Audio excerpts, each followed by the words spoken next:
ce que nous venons de suivre là est la restitution d'une étude portant sur l'évolution des modes de transfert dans le corridor Burkina Faso-Côte d'Ivoire. C'est une étude intéressante à plus d'un titre et les résultats auxquels l'étude a parvenu sont intéressants. Et à ce titre, vous verrez que les interventions, quand même, les gens avaient des interventions, c'était une étude qui accroche.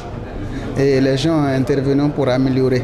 Seulement, du point de vue, ce qu'on peut retenir, l'enjeu de cette étude-là, c'est qu'il a suscité un débat qui va certainement intéresser les chercheurs, en tout cas de différentes disciplines, sociologues, géographes, économistes, sur d'abord les transferts, en fait l'échange. Est-ce qu'il y a vraiment un déséquilibre entre les échanges en termes de nombre de migrants, en termes de flux financiers, mais également sur les motifs de transfert. Je pense qu'en perspective, c'est des problématiques intéressantes qui sont soulevées ici. Écoutez, je pense que ce que nous venons de voir, c'est une très belle présentation. Et dans cette présentation, on retient qu'il existe des modes de transfert et que ce corridor Burkina Faso-Côte d'Ivoire permet à beaucoup de familles, de part et d'autre, de bénéficier de ces transferts-là. Je pense que si l'on développe plus de thématiques sur la base de cette présentation, nous pourrons avoir encore d'autres solutions entre les deux peuples. Le cacao et le café, nous tous nous savons, sont les deux produits qui sont le moteur vraiment de l'économie ivoirienne. Et donc, il s'est avéré que dans cette filière, nous assistons beaucoup à une vague de migrants.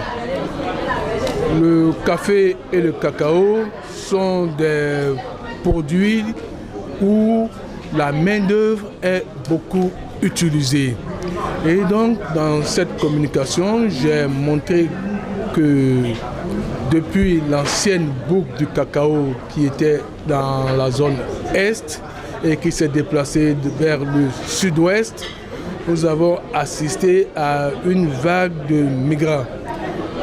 Actuellement, dans la zone Est, le taux de pénétration des migrants est faible et nous assistons beaucoup plus à un taux élevé dans le sud-ouest de la nouvelle boucle du cacao.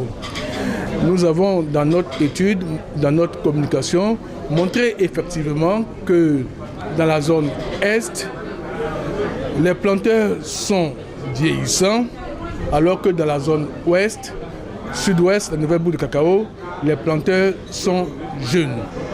Nous avons aussi montré que dans la zone Est, la scène boucle de cacao, les paysans n'utilisaient pas assez d'intrants agricoles, c'est-à-dire l'engrais, les produits phytosanitaires, ainsi que des arbres d'ombrage pour la culture du cacao.